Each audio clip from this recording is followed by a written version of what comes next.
this is about the Research Technologist Hall of Fame. It was probably just about 12 months ago when an idea popped into my mind about this. It kind of got shaped by the committee.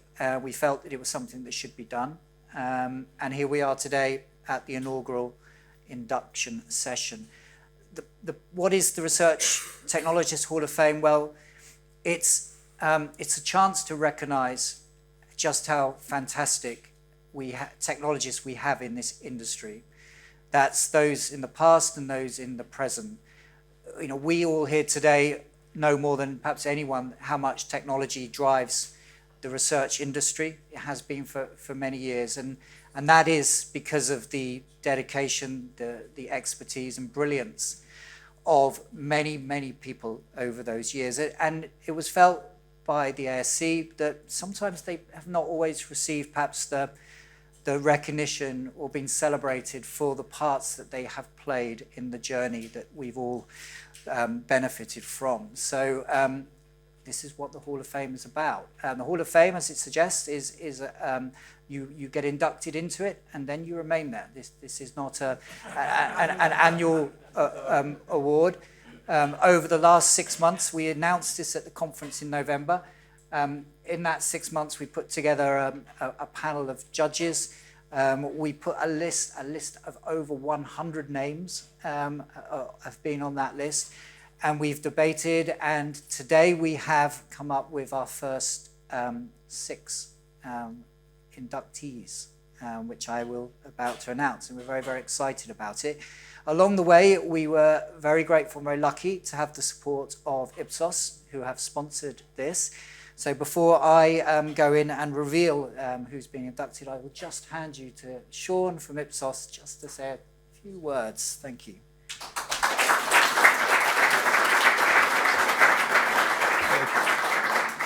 Thank you, AJ, and good afternoon, everybody. I'm very pleased to be here. I think we're lucky to work in an incredible industry with some lovely people. So we have many more good days than bad days. But even amongst that, today's one of the very best. The opportunity to celebrate some people that have made a really massive difference to what we do. Ipsos likes to think it's a little bit innovative sometimes. And I think when we were here together at the Oval last time, I sort of said that quite often it feels like a bit of an alumni gathering coming together. So I think it's entirely appropriate that Ipsos supports it. I'm conscious of time, but there's a couple of things I really want to do. One, AJ touched on it, but I want to really thank the judges that have supported this process.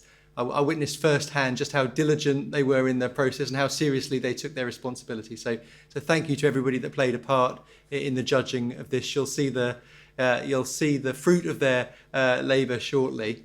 I also want to take the opportunity to say a personal thank you to AJ and to Rebecca here a little bit. I think we'll all agree a Hall of Fame is a fantastic idea, but there's a world of difference between having an idea and actually making it happen. So thank you for making this a reality.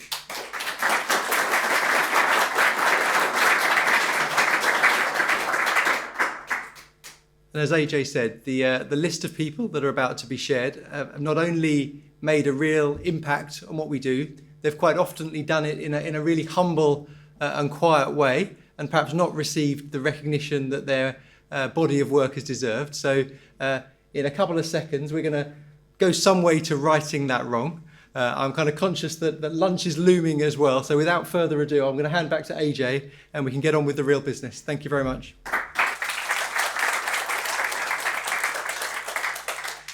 Okay, so the format will be we'll go one at a time. I will read out a little script about each.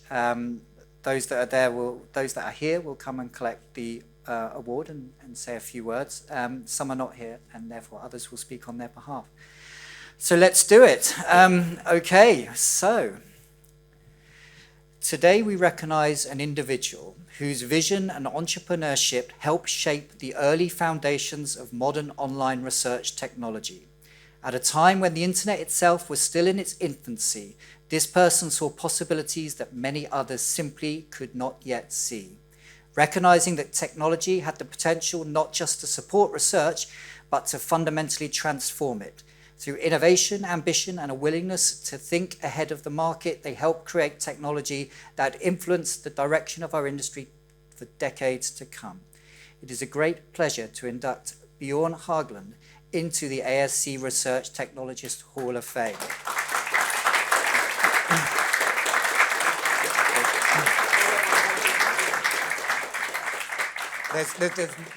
There's more. Bjorn is a serial entrepreneur and one of the most important figures in the evolution of online research technology. He is best known as the founder of Confirmit, established in Oslo in 1996 at a time when web-based research platforms were far from an obvious direction for the industry. What Bjorn recognized early was that research technology could become much more than a set of tools. It could become the infrastructure of better, faster, and more scalable insights. Confirmit helped move the industry towards online data collection, reporting, automation, and enterprise feedback management, capabilities now taken for granted, but genuinely pioneering at the time. Beyond contribution extends far beyond Confirmit. Through multiple businesses, industry initiatives, and leadership roles, he continued to influence the development of research technology and our wider industry. It is our honor to welcome Bjorn Haglund into the ASC Technology Research Hall of Fame.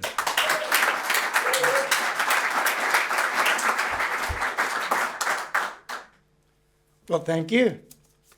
I'm utterly honored and very confused. You see, I'm not a technologist. I've never written a line of code in my life. So when Pat told me I will be inducted into the Technology Hall of Fame, I thought it was a clerical error. But you also mentioned a free lunch and free entry, and here I am. If there is any justice, it's another person, Peter Myklebust, who is still the CTO of Confirmit Conglomerate, which has been, I don't know how many times it's been a fusion, and 5, it's over here. So he's still CTO of a company which is now pretty big. And on Tuesday, I had dinner with him and with Arnt Ferruglio, COO, and Ole Andresen, which is CPO, Chief Product Officer. And they all three, anonymously, I must say, that without them, there would have been no Confirmit. And they're right. So I'm very grateful for what they and the clients and all the others have done.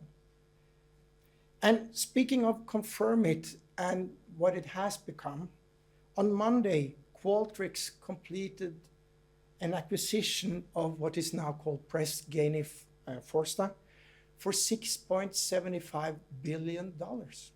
That's money too. It's accumulated from 2000, all of the Norwegian market research industry from 2000 until today, or almost the complete revenue of market research industry in UK in 1 year. So that's us. But it's now at the heart of what Qualtrics calls, and I quote, the world's largest AI dataset for human experiential context ever assembled. I have no idea what it means, so it must be important. Dear ANC, you hit the nail on the head in this program. I really have liked to see whatever. And I always wanted to interrupt and talk, but I couldn't, but now I have my time. And this is really exciting, but for years and years, I considered this industry the most boring of the boring industry. And I say this with love. But as AI has emerged, I feel a charge that I haven't felt for many, many years, because it's going to change everything. I personally have an intense relationship with a very annoyingly knowledgeable person called Claude. I still don't write code, he does. A few years ago, I spent 3 years on my startup called Help Advisor before it failed.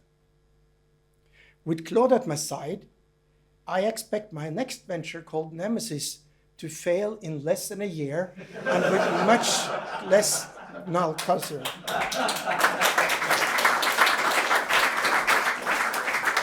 At this rate, I should be able to fail on a daily basis. They say a nemesis follows you through life. And I've had my successes and my failures. And I think my nemesis has been very consistent and very good working with me. And lastly, Jensen Huang, the CEO of NVIDIA, he said, AI agent will replace the very smartest people first, the rocket scientists, the lawyers, the deep specialists. Well, if that's true, there's still hope for all of us. Stay tuned. Stay tuned, stay happy, and thank you for this award.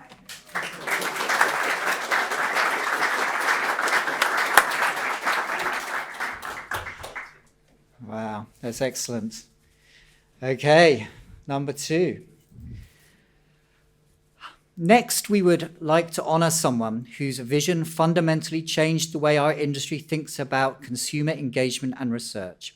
At a time when traditional approaches still relied heavily on one-off surveys and focus groups, this person saw a different future.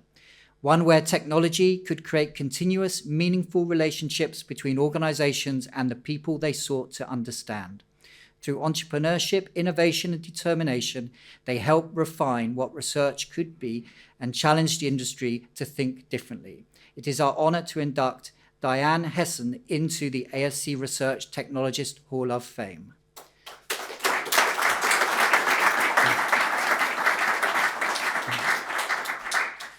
So when Diane founded Communispace in 2000, she challenged the very foundations of market research, creating technology that enabled brands to remain in ongoing conversations with their consumers.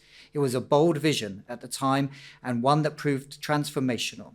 The business grew to serve more than 400 clients with 700 employees across multiple countries and continues today as C-Space, a lasting testament to the strength of that original idea. Diane's impact extends far beyond the success of a single business. She is recognized throughout her career for her leadership and entrepreneurial achievements, receiving honors including the Ernst & Young's Entrepreneur of the Year, the Pinnacle Award for the Great Boston Chamber of Commerce, and honorary doctorates from Bentley University and the New England College of Business. Diane represents exactly what the Hall of Fame exists to recognize. Visionaries who reshape industry and create lasting impact. We are delighted to welcome Diane into the ASC Research Technologists Hall of Fame. Diane could not be with us today, but to collect the award on Diane's behalf is Steve Phillips from Zappi. That's right, I deserve the handshake. So this is a speech from Diane. She says, "Hello, everyone. As you know, she lives in Boston. I truly regret not being able to be there in person to receive this award, and even more to attend a conference that is so relevant to what is happening in our industry today. I'm thinking about this award. I'm reminded of the words of Albert Einstein. I have no special talents. I am only passionately curious. That, in essence, has been the underpinning of my life's work, and I am truly humbled and honored to be recognized by the ASC today. More than 2 decades ago, in 2001, Tom Brailsford of Hallmark and I introduced the concept of online communities to a room full of skeptics at a conference. Our case study was seen as outlandish. There were groans and doubts. And during the Q&A session, there were those who thought we were just crazy, that what we were doing was not valid, and because it was all online. That's the nature of innovation in our field. What seems unconventional, sometimes even implausible, can become standard practice. Our early clients took a real risk. The technology was unproven, the model unconventional. But they saw the potential, and they were partners and early champions. Our remarkable team of employees was always the lifeblood of our business. Nothing was ever too much to ask. I witnessed their sleepless nights, their relentless passion for bringing consumer insights to life, and their willingness to bet on a small company that dared to try and do things differently, and that became big in the process. And to all of you, I'm proud to be part of this vibrant and impactful industry. We're all too often seen as number crunchers, spreadsheet enthusiasts, or data nerds. But our craft goes beyond that. We are the storytellers, the CEO whisperers, and we live for the moments when the client looks at us and says, I had no idea. So here's to the late nights, the endless data sets, and the thrill of uncovering an insight that changes how we see the world. And thank you to ASC for bringing this community together, especially in a time that matters more than ever. I'm deeply grateful for this honor and proud to be part of a field and a group of colleagues that continue to push what's possible. Thank you.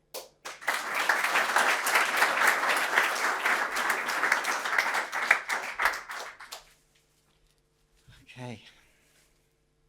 Number 3. Okay, the next inductee is an individual whose career has been defined by a relentless dedication to advancing the role of technology in research, not just in how we collect data, but in how we think about methodology itself. Across decades of innovation and leadership, this individual has consistently challenged convention, pushed boundaries, and helped shape the evolution of modern research practice. We welcome John Poulston into the ASC Research Technologists Hall of Fame.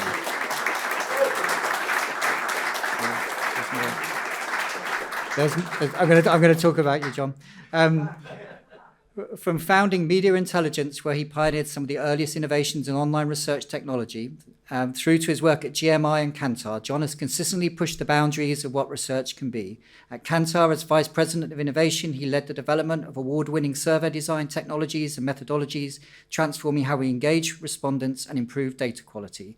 His work in such areas as gamification, survey optimization, and predictive techniques have influenced best practice across the industry and earned international recognition. Now, as Chief Methodologist at Ipsos, John continues that mission, helping to shape the future of online research, developing new methodologies, and ensuring that innovation remains grounded in quality and rigor.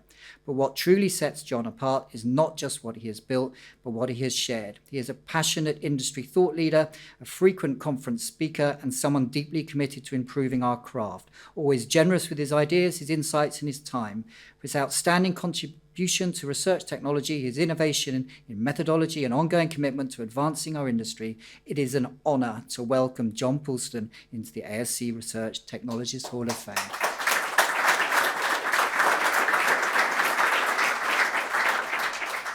It's a bit embarrassing, really. Well, obviously, it's a bit like being into the Rock and Roll Hall of Fame, but just, I like to think a little bit cooler. And I'd rather hope tonight I'll be actually going out to the pub, getting really drunk, and then throwing a television out of a window of a hotel room. But unfortunately, the reason why I'm dressed up I'm actually going to a private view, so I'm not going to be able to be too debauched this evening. Well, I don't know what to say. I've just seen 2 massive companies that have been built through technology, and I'm just a sort of research methodologist who had a few ideas about how to design nice-looking surveys. So. But I'm very honoured to be a part of this inaugural group. Thanks to the committee for recommending me. I think my mum would be proud. my dad would be bragging and telling everyone in the parish, and they'd be phoning up my uncle, who still to this day thinks I stand on street corners with a clipboard. When I get home, my wife will tell me to make sure that I clean the dishwasher before I go to bed, to ground me in reality. I do have a couple of people I ought to thank, really. Likewise, I'm too dyslexic to write code, and so I've always relied on people who could. And Dick DeVoice, who helped me set up Media Intelligence, I could never have done anything I achieved without his technical skills. It's a guy that, when you asked him to do something from a technical point of view, always said yes. And another guy called Bob Kim, who developed all the work. We developed at Kantar. We developed a suite of tools for middleware software that proved immensely successful. When I left Kantar, the tools that we created had been served. We had a little counter every time one was called, been served over 2 billion times to the world.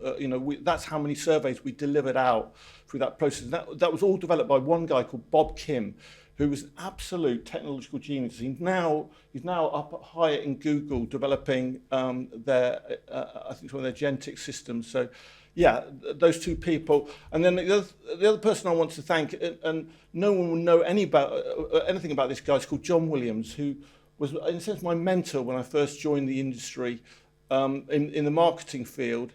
I was working for him at a company selling advertising on buses, and they had an enormous research budget because they realised that no one wanted to buy an advert on a bus unless they could prove that it was effective. And so he inaugurated me into the world of market research. But more than that, he was an absolute marketing genius, really. Really thought big about how to put a really odd type of media like bus advertising on the map in the advertising agency world. I remember he hired a tank and we drove up to Saatchi & Saatchi's front door to deliver an explosive deal. And that sort of sense of ambition of what actually marketing and what it is like to communicate and promote things was all set by this one company and one experience when I first joined in.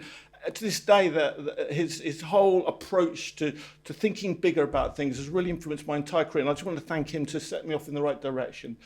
Thank you.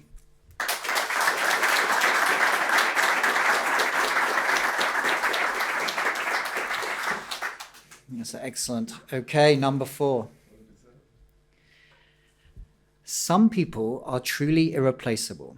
Our next inductee is one of them. They started work at NOP in 1976, rising to joint MD at DART, Data and Research Tabulation, the DP team. In 1993, they moved to a company then known as ATP, where they stayed for an impressive 26 years until their retirement. They were considered by many to be simply the best DP specialist in the world. Their understanding of quantum and Linux was second to none, and they knew the DP toolbox inside out, writing some of the most complex and efficient awk, sed, and shell scripts around, many of which are still used today. They exemplified the great spec writer in always striving to eliminate repetitive manual processing to improve efficiency and accuracy. During their career, they single-handedly ran the data processing on the financial research survey known as FRS. When AI was asked to describe the FRS, it said, "Due to the continuous and large-scale nature of the FRS, the data processing demands are enormous, which is why a specialist DP team and a carefully maintained consistent methodology are so critical." Well, that specialist team for nearly 30 years was one man, Adrian Scammell, ABO. I am delighted to welcome Adrian into the Research Technologist Hall of Fame.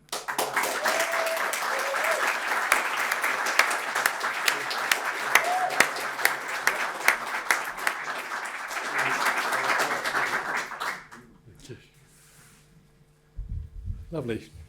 I'm known as ABO.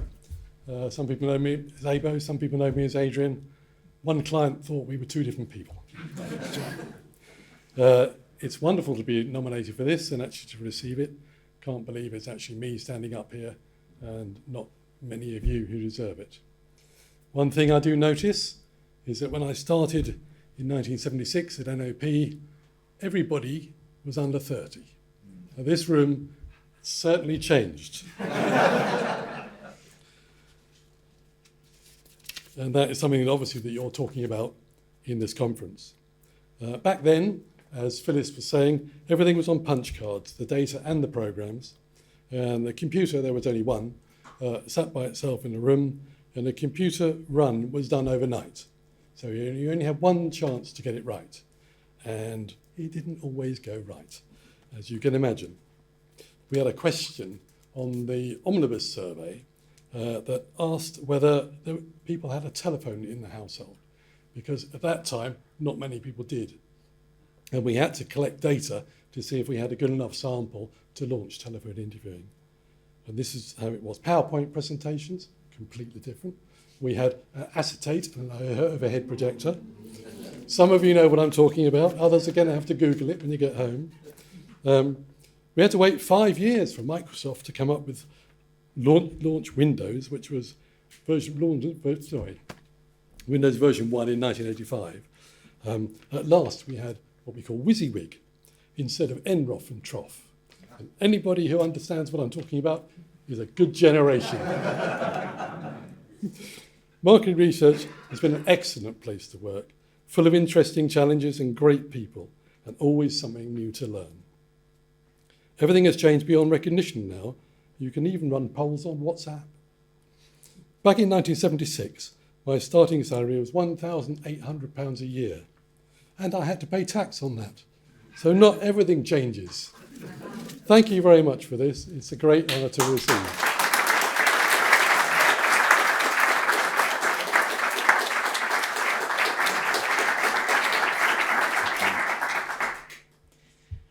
Number 5. Next up is someone whose contribution to the research technology spans an extraordinary half a century. Someone whose impact on our industry has been felt not only through the technology they have helped create, but through the standards they have established, the organizations they have shaped, and the countless people they have supported along the way. Few people can claim such longevity, and even fewer can point to a legacy built with such commitment, generosity, and lasting influence. Steve Jenkins is an extremely worthy inductee into the ASC Research Technologist Hall of Fame. Steve has always been much more than a business leader. He's been a hands-on research technology practitioner, someone who not only understood the possibilities of technology, but also helped build and shape them. As co-founder of Mercator Computer Systems and chief software developer for Snap Surveys, founded in 1980, Steve played a role in developing technology that has supported and enabled researchers for decades. His contribution extends far beyond his own organization. Steve has given an extraordinary amount back to the industry itself. He has served in the committee members ASC, previously the SGCSA, from 1992, helping guide and support our community for over 2 decades. Steve was also a founder member of the SSS initiative, helping establish standardized data formats that have quietly supported thousands of researchers around the world for many years. But perhaps above all, Steve is known as a total gentleman, hugely respected, hugely popular, always willing to help others, and someone deeply committed to moving our industry forward. For his outstanding contribution, dedication, and lasting legacy, it is an honor to welcome Steve Jenkins into the ASC Research Technologists Hall of Fame.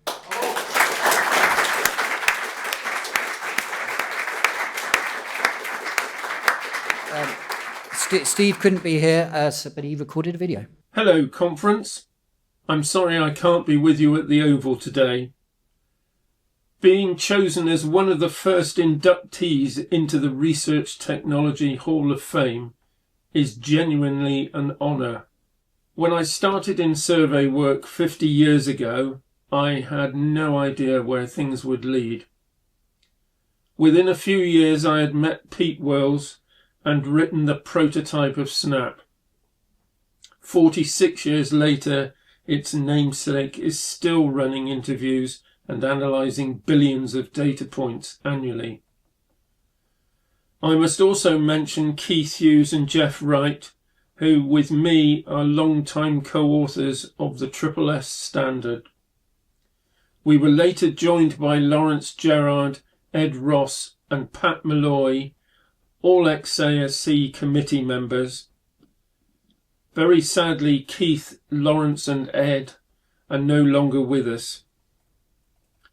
What has always stood out to me about the ASC is the community, curious, practical and quietly determined to make things better. Whatever I've contributed has only been possible because of the support and enthusiasm of people in this room and many others not here today. So thank you for this recognition. I promise it won't go to my head. It means a great deal and I'm delighted to accept it.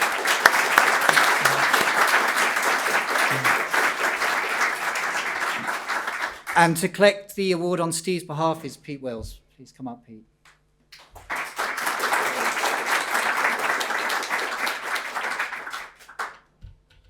I'm delighted to accept this on behalf of Steve. He really does deserve it.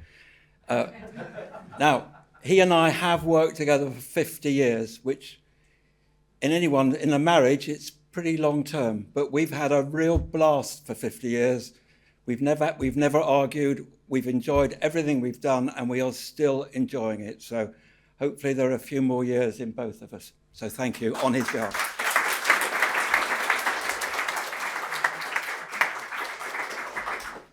Okay, it's almost lunch. Okay. Number 6. Our last but by no means least inductee, is someone whose influence on research technology can still be felt across our industry many decades later. This person combined technical brilliance with entrepreneurial vision and saw opportunities for technology and research long before many others did. Through innovation, creativity, and a deep understanding of how research worked in practice, they helped shape not only the tools that our industry used, but the way people thought about the technology and what it could achieve.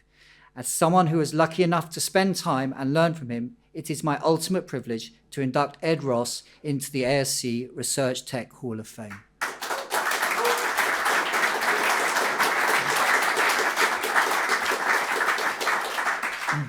Born in New York, educated in mathematics at Harvard, and later making his home in the UK, Ed was one of the true pioneers of technology and market research. In 1978, he founded Quantime, the company behind Quantum, Quanvert, and Quancept, products that helped define a generation of survey computing. Quanvert has been described as the world's first interactive analysis program, and Quantime's technology supported the entire research process, questionnaire design, data collection, analysis, and reporting. By the mid-1990s, Quantime had grown into a major international business with offices across Europe and the United States. But Ed's contribution did not stop there. He continued to give back to the industry through the Open Survey, SSS, and the Association for Survey Computing, the MRBA, and later through his work applying new technologies to open-ended survey data. Those who knew Ed remember not only a brilliant programmer, an entrepreneur, but a hugely generous, curious, and distinctive individual whose influence reached far beyond the technology itself. His extraordinary contribution, innovation, and lasting legacy, it is an honor to welcome Ed Ross into the ASC Research Technologists Hall of Fame. Accepting the award on his behalf today is his daughter, Maya.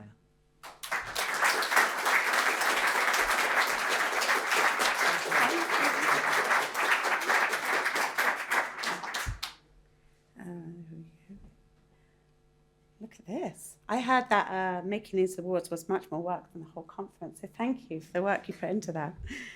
Hi, everybody. I'm Maya. I'm Ed's daughter.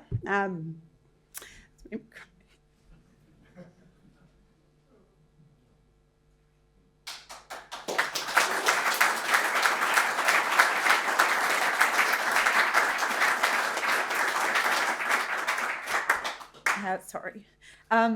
I'm sure, as you're aware, my dad passed away in 2017, but he, of course, would be honoured. I'm very proud to receive this award today in of course, his uniquely bashful and modest way. But, you know, thank you for welcoming him into the Hall of Fame. I have to say, it does sound very fancy. It has a very fancy award. And I'm very proud of, you know, everything he did. You know, my dad was always fascinated by computers. He spent his spare time when he was at Harvard University playing with what I believe was one of the few computers in the world at that time.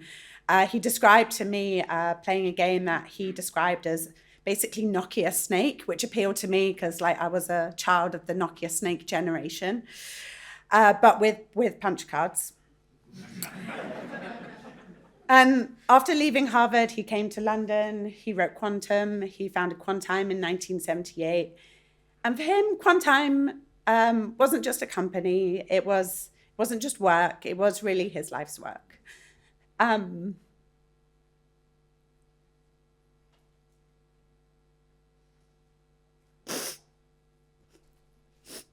famously bad at talking about my dad. And you know, his colleagues weren't just his colleagues, but they were his friends, his community, his excuse for drinking a bottle of wine at lunch every day. I said to Phyllis earlier that she should add a slide to her history talk, which is that all of the best ideas come out of spending an afternoon drinking in a pub. Hopefully that will go into her next iteration. And for me, as a child, I was born in 1987, so he ran Quantime a lot as a child. For me, Quantime was, a huge group of people that would come to our house every summer for the annual summer party. It was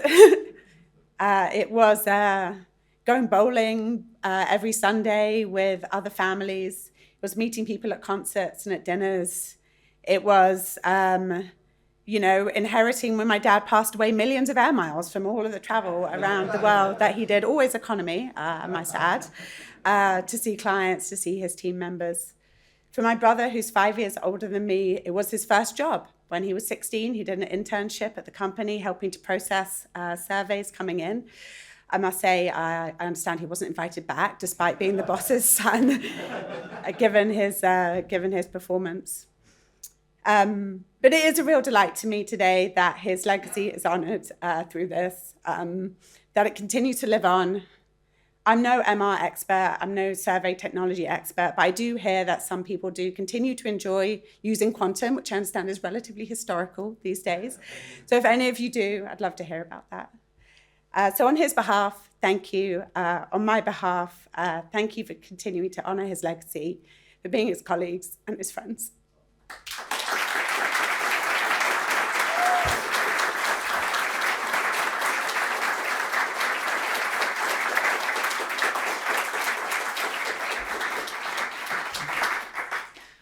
Okay, that is our first 6 inductees into the Hall of Fame. I would like to congratulate them all and thank them all for all of the work and achievements that they've done to help us in this industry.